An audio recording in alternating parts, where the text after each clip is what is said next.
عام طور پر اس کو سفر کہا جاتا ہے۔ تو اس کے حوالے سے کچھ باتیں آپ کے سامنے عرض کرنی ہے کہ اس کو چاند کا مہینہ بھی کہا جاتا ہے، اور اللہ کے نبی صلی اللہ علیہ وسلم کا اس مبارک عمل بھی موجود ہے کہ آپ صلی اللہ علیہ وسلم جب مہینے کا چاند دیکھا کرتے تھے تو آپ صلی اللہ علیہ وسلم دعا کیا کرتے تھے کہ جب مہینے کا چاند دیکھو تو دعا پڑھو، اور اللہ کے نبی صلی اللہ علیہ وسلم نئے چاند پر جو دعا پڑھتے تھے، اللہم احلہ علینا بالامن والایمان والسلامۃ والاسلام ربی وربک اللہ۔ گویا کہ اللہ کے نبی صلی اللہ علیہ وسلم نے ایک ایسی ہمیں دعا تلقین فرمائی ہے، خود اللہ کے نبی صلی اللہ علیہ وسلم اس چاند دیکھنے کے موقع پر پڑھا کرتے تھے۔ ہمارے ہاں عموماً تقریباً 6 چاند ہم لوگ دیکھتے ہیں، یعنی شعبان کا چاند دیکھ لیا، رمضان کا دیکھ لیا، چھوٹی عید شوال کا چاند دیکھ لیا، پھر بڑی عید ذوالحج کا دیکھ لیا، اسی طرح محرم کا دیکھ لیا، ربیع الاول کو دیکھ لیا۔ کیونکہ ہماری عبادات کا زیادہ تعلق اسلامی مہینوں کے اعتبار سے، رمضان آئے گا تو روزہ رکھیں گے، ذوالحج کے اندر حج کریں گے، قربانی کریں گے، تو گویا کہ ہماری عبادات کا جو تعلق ہے وہ اسلامی مہینوں کے اعتبار سے۔ اور یہ بھی یاد رکھنے والی بات ہے کہ عرب کے اندر بہت زیادہ چاند دیکھنے کا رواج ہے، اس لیے کہ ان کے سارے معمولات زندگی کے وہ سارے چاند کے مہینے کے اعتبار سے چلتے تھے، اور انبیاء علیہ السلام بھی چاند کے مہینے سے چلتے تھے، اس طرح مسلمان بھی چاند کے مہینے کے اعتبار سے چلتے تھے۔ تو بعد اللہ کے نبی صلی اللہ علیہ وسلم دعا فرماتے ہیں، اللہم احلہ علینا بالامن والایمان، اے اللہ یہ جو اس مہینے کا چاند ہمارے اوپر طلوع ہو رہا ہے، بالامن، اس مہینے کے اندر ہمارے لیے امن قائم فرما دیجیے، یعنی اس مہینے کے ختم تک اے اللہ اس کے اندر امن قائم فرما دیجیے۔ آپ جانتے ہیں کہ جب تک امن نہیں ہوگا آپ کو عبادت نہیں کر سکتے، کاروبار نہیں کر سکتے،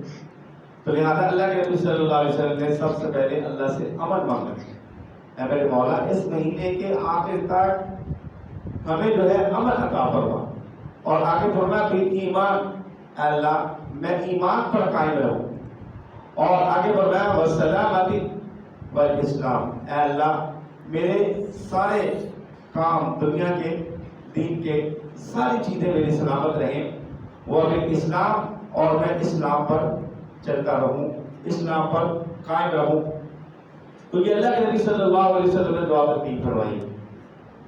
اور اصل میں یہ ہے کہ اگلا جو جملہ ہے جس میں اللہ کے نبی صلی اللہ علیہ وسلم نے فرمایا ربی وربک اللہ، میرا اور اے چاند تیرا رب اللہ ہے، تو گویا کہ دنیا کے اندر ایسے لوگ بھی گزرے ہیں جو چاند کی پرستش کرتے تھے، چاند کی عبادت کرتے تھے، بڑے بڑے محل، بڑے بڑے مندر، بڑی بڑی بلڈنگیں وہ بناتے تھے، چاند کو دیکھ کر چاند کی پرستش کرتے تھے۔ اور آپ کے علم کے اندر یہ بھی اضافہ کرتا چلوں، ہمارا یہ لاہور شہر یہ بھی اس لیے بسایا گیا تھا کہ چاند کو دیکھ کر چاند کی پرستش کریں، بڑے بڑے ہیکل تعمیر کرائے گئے، تو لہذا کچھ دنیا کے اندر ایسے لوگ گزرے ہیں جو چاند کی پرستش کرتے تھے۔ تو اللہ کے نبی صلی اللہ علیہ وسلم نے اس جملے کے اندر ان لوگوں کی جو ہے جڑ کاٹ دی شرک کی، فرمایا کہ ربی وربک اللہ، میرا اور اے چاند تیرا رب اللہ ہے، تاکہ لوگوں کو پتہ چل جائے کہ یہ خدا نہیں ہے، یہ اللہ کی مخلوق ہے چاند۔ اور اسی طرح اللہ کے نبی صلی اللہ علیہ وسلم کے بارے میں آتا ہے کہ آپ صلی اللہ علیہ وسلم جب چاند کو دیکھتے تو یہ بھی جو ارشاد فرمایا کرتے تھے، ہلال خیر و رشد، 3 مرتبہ فرماتے ہیں ہلال خیر و رشد، ہلال خیر و رشد، یہ بدائی کا چاند ہے، یہ برکت کا چاند ہے، اور اے اللہ ہم سیدھے راستے پر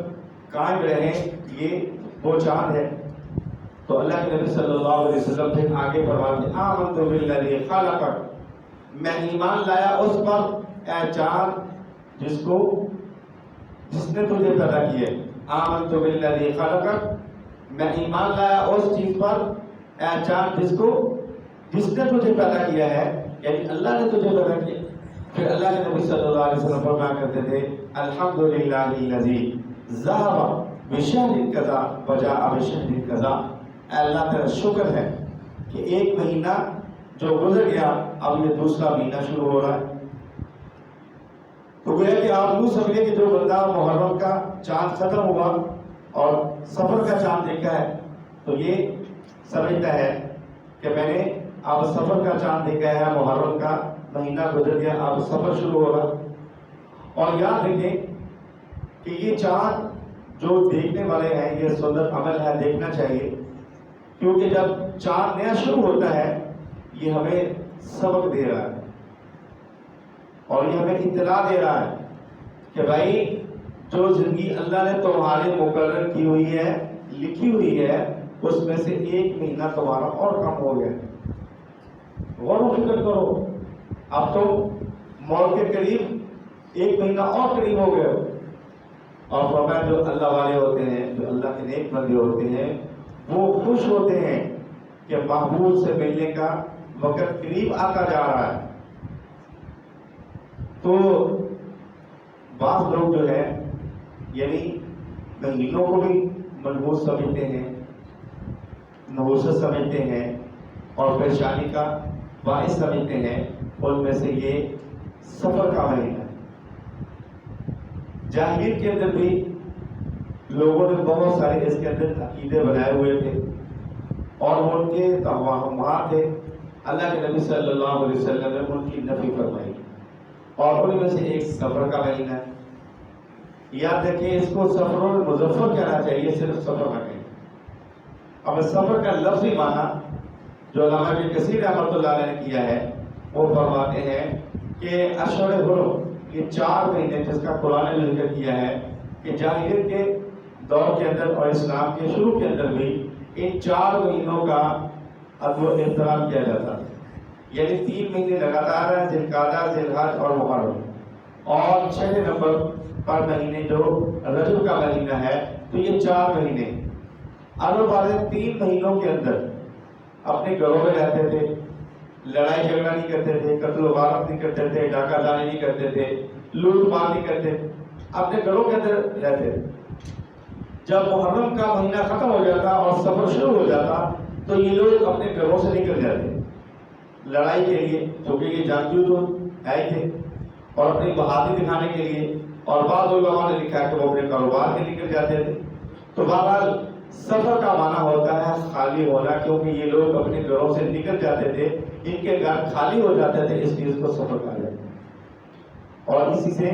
جو ہم صفر کہتے ہیں یہ بھی، کیونکہ عدد کے اندر کوئی عدد شمار نہیں ہوتا، اس کو بھی خالی کہتے ہیں۔ تو بہرحال یہ سفر المظفر، یعنی مظفر کا معنی کامیابی کا مہینہ، تو یہ سفر کا مہینہ کامیابی کا مہینہ ہے، یا اس کو سفر الخیر بھی کہہ سکتے ہیں کہ بھلائی کا مہینہ۔ تو چونکہ زمانہ جاہلیت کے اندر بھی لوگوں نے اس سفر کے مہینے کو جو ہے اس کو منحوس سمجھتے تھے، وہ کہتے تھے کہ یہ مہینہ بڑا جو ہے بیماری کا باعث ہے، مشکلات کا باعث ہے، تکلیفوں کا باعث ہے، اور انہی میں سے کچھ چیزیں اب ہمارے مسلمانوں کے اندر بھی ہیں، بلکہ بعض دوستوں نے پوچھا بھی ہے، بعض عورتوں نے بھی مجھ سے یہ پوچھا ہے سفر کے مہینے کے بارے میں، تو اس لیے میں نے آگے اسی پر بات کی۔ تو یاد رکھیں زمانے جاہلیت کی کچھ باتیں مسلمانوں کے اندر بھی اب ہیں، تو ان میں سے ایک عقیدہ ابھی ہمارے بعض مسلمانوں کے اندر ہے، تو اس لیے بات کی جا رہی ہے کیونکہ ہماری یہ ذمہ داری ہے، جو دین کے ساتھ تعلق رکھنے والے علماء ہیں یا طالب علم ہیں، میں بھی ایک طالب علم ہوں دین کا، تو میرا بھی ذمہ داری ہے کہ میں آپ کو آگاہ کروں، تاکہ اگر کوئی ہمارا بہن بھائی اس توہمات کے اندر پڑا ہوا ہے یا اس قسم کا اس کا عقیدہ ہے تو وہ اس سے توبہ کرے۔ تو ان میں سے ایک عقیدہ کا یہ بھی تھا کہ اس مہینوں کو 13 تیزی سے تعبیر کرتے تھے، یعنی اس مہینے کے جو 13 دن تھے وہ کہتے ہیں کہ بڑے سخت ہیں، یہ بڑے تکلیف کے، بڑے مشکل وقت ہیں۔ ان کی دلیل یہ ہوتی تھی کہ نبی پاک صلی اللہ علیہ وسلم جب بیمار ہوئے تو سفر کے مہینے میں ہوئے، تو یہ انہوں نے ایک اپنی طرف سے بات بنا لی تھی جس کا حقیقت کے ساتھ کوئی تعلق نہیں. تو بہرحال آگے میں ذکر کروں گا کہ آپ صلی اللہ علیہ وسلم کی بیماری کب شروع ہوئی. تو یاد رکھیں کہ اللہ کے نبی صلی اللہ علیہ وسلم نے ان تمام توہمات کو اور ان کے خیالات کو اور ان کے عقیدے پر نفی فرمائی ہے. اور اللہ کے نبی صلی اللہ علیہ وسلم نے یہ جملہ ارشاد فرمائی، یہ حدیث ارشاد فرمائی. اس سے پہلے میں قرآن کریم کی آیت کا ترجمہ آپ کو سنا دوں کہ اللہ پاک فرماتے ہیں ما اصابک من حسنۃ فمن اللہ، جو بھی آپ کو بھلائی پہنچتی ہے یہ اللہ کی طرف سے. وما اصابک من سیئۃ فمن نفسک، اور جو بھی تمہیں کوئی برائی پہنچتی ہے، تکلیف پہنچتی ہے، مشکلات آتی ہیں، حادثات آتے ہیں، تو یاد رکھو یہ تمہارے اپنے نفس کی وجہ سے. وَأَرْسَلْنَاكَ لِلنَّاسِ رَسُولًا، ہم نے آپ کو اے نبی ان پر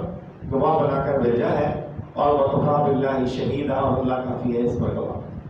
اب یہ اس بات کو مدنظر رکھیں کہ کوئی بھی انسان کو جو بھلائی آتی ہے، خوشی آتی ہے، اللہ نعمت دیتے ہیں، انسان کی ترقی ہوتی ہے، کوئی بھی بڑی سے بڑی نعمت ملتی ہے، تو یاد رکھیں اس میں انسان کا اپنا کوئی کمال نہیں ہے بلکہ اللہ کی طرف سے. اور اللہ خود فرما رہے ما اصابک من حسنۃ فمن اللہ، کہ جو بھی تمہیں بھلائی پہنچتی ہے، خیر پہنچتی ہے، اللہ کی طرف سے ہے. اور یہ ہمیں ایک عقیدہ سکھایا جا رہا ہے کہ جب بھی کوئی نعمت، کوئی خوشی کی بات ملے تو اس کی نسبت اللہ کی طرف کرو. اور جب بھی تمہیں کوئی تکلیف پہنچتی ہے، بھلائی پہنچتی ہے، کوئی مصیبت آتی ہے، تو یاد رکھو اس کی نسبت اپنی طرف کرو. تو اللہ تبارک و تعالیٰ تو اپنے بندوں کو راحت ہی دیتے ہیں. تو اس لیے اللہ کے نبی صلی اللہ علیہ وسلم نے فرمایا کہ لا عدوى ولا تجارت ولا حامۃ ولا سفر، یہ چار چیزوں کی اللہ کے نبی صلی اللہ علیہ وسلم نے نفی فرمائی اور ان کو کاٹ دیا ہے کہ اگر کسی کا یہ عقیدہ ہے، یہ ذہن ہے، تو وہ اس کو چھوڑ دے. اور فرمایا لا عدوى، عدوى کسے کہتے ہیں؟ عدوى کہتے ہیں کہ جس کو ہماری زبان کے اندر چھوت چھات کی بیماری کہہ دیتے ہیں. مثلا یہ ذہن میں اپنا مسلمان کا یہ عقیدہ ہونا چاہیے کہ اگر مجھے کوئی تکلیف آ گئی ہے، بیماری آ گئی ہے، یہ بیماری کے اندر اللہ نے اتنی طاقت نہیں رکھی، اس کے اندر اتنی جرأت نہیں کہ یہ خود بخود آگے بڑھ جائے، یا اس بندے کو تکلیف اور زیادہ ہو جائے، یا یہ تکلیف جو ہے تجاوز کر جائے. یہ اللہ تبارک و تعالیٰ کے حکم سے آگے بڑھے گی، اللہ کے حکم کے بغیر یہ آگے نہیں بڑھ سکتی. اور دوسرے نمبر پر جیسے عام طور پر یہ بات ہوتی ہے کہ میں فلاں آدمی کے پاس بیٹھا تھا، اس کی وجہ سے مجھے بیماری لگ گئی. تو یاد رکھیں اللہ کے حکم، اللہ کے ارادے، اللہ کی مشیت اور اللہ کی چاہت پر ہوگا کہ یہ بیماری آگے بڑھے گی یا یہ بیماری کسی دوسرے بندے کو لگے گی. جب تک اللہ کی چاہت نہیں ہوگی، اللہ کا امر نہیں ہوگا، جب تک کسی کو بیماری نہیں لگ سکتی ایک بندے سے دوسرے بندے کو، اور نہ یہ بیماری خود آگے بڑھ سکتی ہے، کیونکہ اللہ تبارک و تعالیٰ کے امر اور حکم کے بغیر ہی آگے نہیں جا سکتی. اور اسی طرح ہم لوگوں کا یہ پکا عقیدہ ہونا چاہیے کہ کسی کی آدمی کے بیٹھنے سے، ملنے سے بیماری نہیں لگتی، اللہ کے حکم سے لگتی. آپ صلی اللہ علیہ وسلم نے ارشاد فرمایا تو ایک صحابی نے عدل سوال کیا، اللہ کے رسول ہمارے اونٹ ہیں، ہم جنگل میں لے کے جاتے ہیں، وہاں وہ چڑھتے ہیں، جب واپس آتے ہیں ہم اپنے بالوں کے اندر، گلوں کے اندر باندھتے ہیں، تو ان میں سے ایک اونٹ ایسا ہوتا ہے جو خاص زیادہ ہوتا ہے، اس کو خاص لگ جاتی ہے، تو اس کی وجہ سے جو تندرست اونٹ ہوتا ہے اس کو بھی لگ جاتی ہے. تو آپ صلی اللہ علیہ وسلم نے ارشاد فرمایا اور سوالیہ انداز کا جواب فرمایا کہ مجھے یہ بتاؤ کہ جس کو یہ خارش لگی ہے اس کو کس نے لگی؟ تو یقیناً اس کا جواب یہی ہے کہ اللہ رب العزت کے حکم سے لگی ہے. تو لہٰذا اس بات کی اللہ کے نبی صلی اللہ علیہ وسلم نے تردید فرما دی ہے، نفی فرما دی ہے، ان کے عقیدوں پر یہ لا کی تلوار پھیر دی ہے کہ لا عدوى، کہ کسی کو بیماری کسی کی وجہ سے نہیں لگ سکتی، کسی کے اندر جو بیماری ہے وہ اللہ کے حکم سے آگے بڑھ نہیں سکتی، اس کی تکلیف زیادہ آگے نہیں ہو سکتی جب تک کہ اللہ کی چاہت نہ ہو. اور اگلے جملے کے اندر اللہ کے نبی صلی اللہ علیہ وسلم نے ارشاد فرمایا وَلَا تِجَارَةَ، کہ مشرکین بعض لوگ ایسا کرتے تھے کہ وہ پرندوں سے پھال نکالتے تھے. مثلا گھر سے باہر نکلے, کسی کام کو جانا ہے, تو دیکھا کہ باہر کے اوپر پرندہ بیٹھا ہوا. اب انہوں نے اس پرندے کو اڑایا. اگر وہ پرندہ دائیں طرف چلا گیا تو کہنے لگے یہ کام ٹھیک ہے, یہ پورا ہے, ہمیں اس کے اندر خیر ہے, برکت ہے, یہ کام والا ہو جائے گا. اور اگر وہ پرندہ بائیں جانب اڑ جاتا تو کہتے بھائی یہ کام نہیں ہوگا, نحوست ہے, یہ کام ہمارا سرے نہیں لگے گا, یہ ہم اپنے کام کے اندر کامیاب نہیں ہوں گے. تو اس طرح حدیث پاک میں والا آتی ہے. اور اس طرح بعض ہمارے مسلمان بھی, یہ آپ نے دیکھا ہوگا شہروں کے اندر کہ فٹ پاتھ پہ بیٹھے ہوتے لوگ, طوطا لے کے بیٹھے ہوتے, جی اتنے پیسے آپ ہمیں دیں, ہم آپ کے پال نکالیں گے. وہ خط طوطا اٹھائے گا, پھر آپ کو کام کرے. تو یاد رکھو اللہ کے نبی صلی اللہ علیہ وسلم نے منع فرما دیا ہے, نفی فرما دی ہے کہ مومن مسلمان پرندوں سے پال نہیں نکالتا. ارے اللہ کے بندو, اللہ نے آپ کو عقل جیسا جوہر دیا ہے, آپ کسی عقل مند آدمی سے مشورہ کریں اور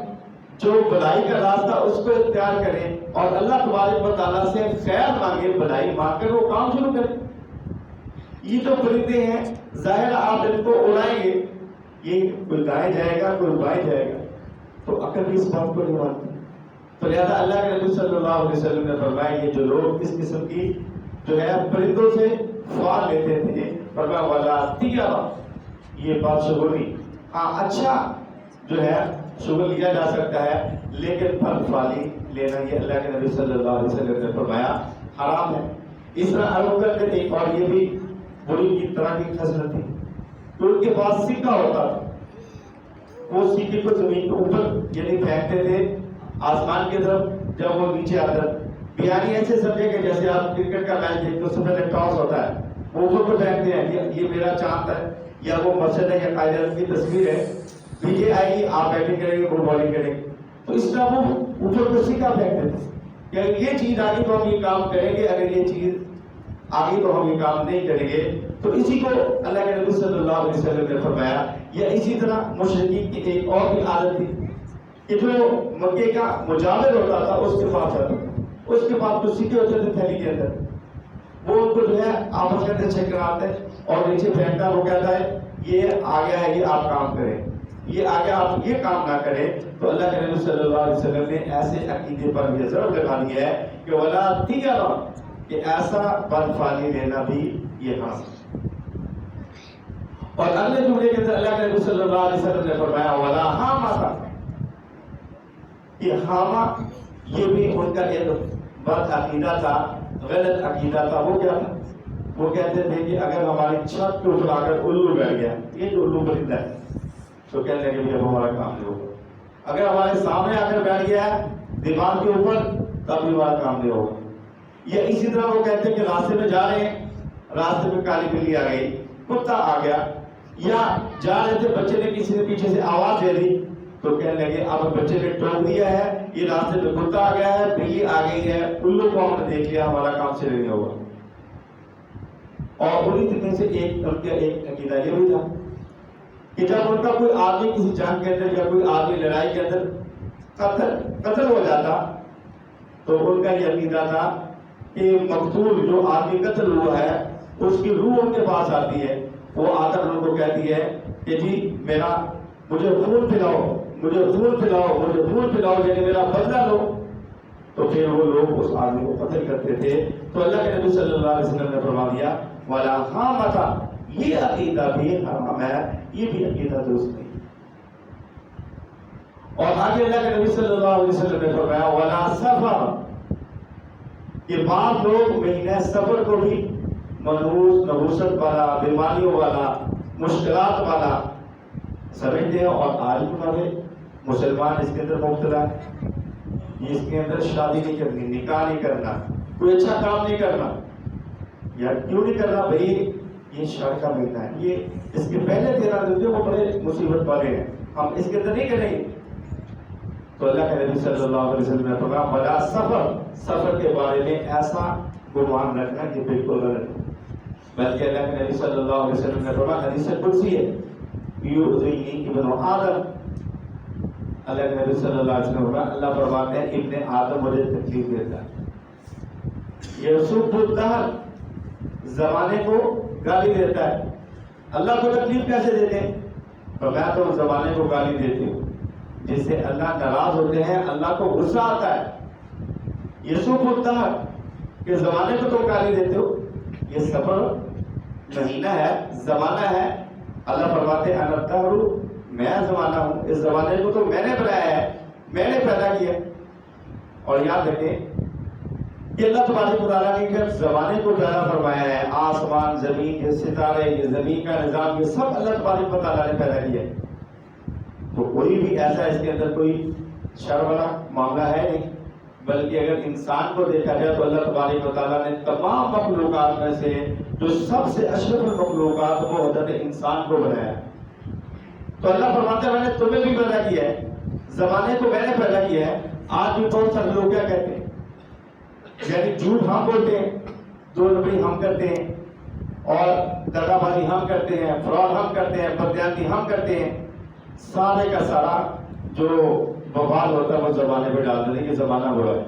بھئی زمانہ برا نہیں ہے، ہماری کرتوتیں بری ہیں، ہم نے زمانے کو برا کیا ہے۔ ہمیں جو اچھے اعمال کرنے چاہیے تھے وہ ہم نے نہیں کیے، برے اعمال ہم نے کیے ہیں، اور اس سارے کا سارا پتہ ڈال دیا زمانے پر۔ تو گویا اللہ فرماتے ہیں کہ یہ زمانے کو گالی دے رہے ہیں، زمانہ تو وہی ہے، سورج مشرق سے نکل رہا ہے، مغرب طلوع ہو رہا ہے۔ اللہ تبارک و تعالیٰ فرماتے ہیں اقلب اللیل والنہار، میں دن رات کو پھیلاتا ہوں۔ اب دیکھیں گرمی کے اندر دن بڑے ہو جاتے ہیں، راتیں چھوٹی ہو جاتی ہیں، سردیوں کے اندر دن چھوٹے ہو جاتے ہیں، راتیں بڑی ہو جاتی ہیں۔ تو یہ کبھی گرمی آ رہی ہے، سردی آ رہی ہے، بارش آ رہی ہے، دھوپ آ رہی ہے، سارا نظام اللہ چلا رہے ہیں۔ تو فرمایا کہ اللہ کو جو ہے یہ اپنے آدم کی تکلیف دینے والی ہے اور اللہ کو غصہ دلانے والی ہے